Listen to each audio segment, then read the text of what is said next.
Hi friends, இப்போ நம்ம பார்த்தோம்னா மழை காலத்தில் இருக்கோம். மழை காலன்றது ஒரு 3 மாதத்துக்கு இருக்கும். அப்போ ரோடெல்லாம் எப்படி இருக்கும் அப்படின்றதுக்கு இது ஒரு உதாரணம். எவ்வளோ மோசமான ரோடாக இருக்குன்னு பாருங்கள். இந்த மாதிரி செகதியில் நம்ம போகும்போது என்ன ஆகும்னு சொல்லி கேட்டிங்கன்னா, டயர் வந்து கொஞ்சம் கொஞ்சமாக நம்மளுக்கு ஸ்கிட் ஆகும். அதாவது ஆக்சிலேட்டர் கொடுத்து போகும்போது அப்படியே நம்மளை நகட்டி நகட்டி விடுறது மாதிரி இருக்கும். ஏன்னா நம்ம டயருக்கும் தரைக்கும் உள்ள grip அவ்வளோவா நம்மளுக்கு கிடைக்காது. அப்போ என்ன பண்ணணும்னு கேட்டிங்கன்னா, கொஞ்சம் லெவலை வந்து ஆக்சிலேட்டர் லெவலை வந்து கொஞ்சம் லைட்டாக வந்து ஆக்சிலேட்டர் கொடுத்து பிடிச்சி வச்சுக்கிறணும். அப்படி பிடிச்சி வச்சு நம்ம போயிட்டு லைட்டாக ஹெட்டை ஷேக் பண்ணுறது எதுக்குன்னா, அந்த காலை நம்ம இறக்காமல் இருக்கிறதுக்காண்டி தான் ஹெட்டை ஷேக் பண்ணிக்கிறோம்.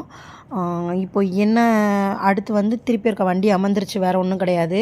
அதனால் காலை கீழே வைக்க வேண்டிய சூழ்நிலை ஆயிடுச்சு. கொஞ்சம் ஸ்பீட் லெவலை இன்க்ரீஸ் பண்ணிவிட்டு நம்ம வந்து செகதியை விட்டு வெளியே போய்க்கிறணும். மேக்ஸிமம் பார்த்திங்க அப்படின்னா, இந்த மழை காலத்தில் தான் அதிகமாக டயர் பஞ்சர் ஆகும். நம்ம கொஞ்சம் ஓரமாக போகணும். நடுவில் தண்ணி கிடக்குன்னு சொல்லி அதை ஜல்லுன்னு அடிச்சுக்கிட்டு போனோம் அப்படின்னோம்னா, உள்ளே இருக்க ஆணி பூரா எந்திரிச்சு லைட்டாக வந்து டயரில் பாஞ்சிரும்.